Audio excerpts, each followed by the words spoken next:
തലമുറകൾ തോറും പാടും ഭാഗ്യവതിയമ്മ. ജപമണിമാലകളിൽ ഉയരും നന്മ നിറഞ്ഞവളമ്മ.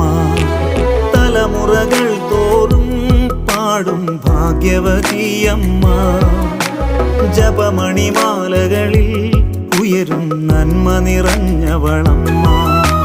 പറുദീസയായി അമ്മ ദൈവത്തിനു പാർക്കാൻ, പുണ്യാശ്രമമായി അമ്മ ഈശോയ്ക്കു വളരാൻ. പറുദീസയായി അമ്മ ദൈവത്തിനു പാർക്കാൻ, പുണ്യാശ്രമമായി അമ്മ ഈശോയ്ക്കു വളരാൻ. അമ്മേ, എൻ്റെ അമ്മേ, എൻ്റെ ഈശോയുടെ അമ്മേ, അമ്മേ എൻ്റെ അമ്മേ, എനിക്ക്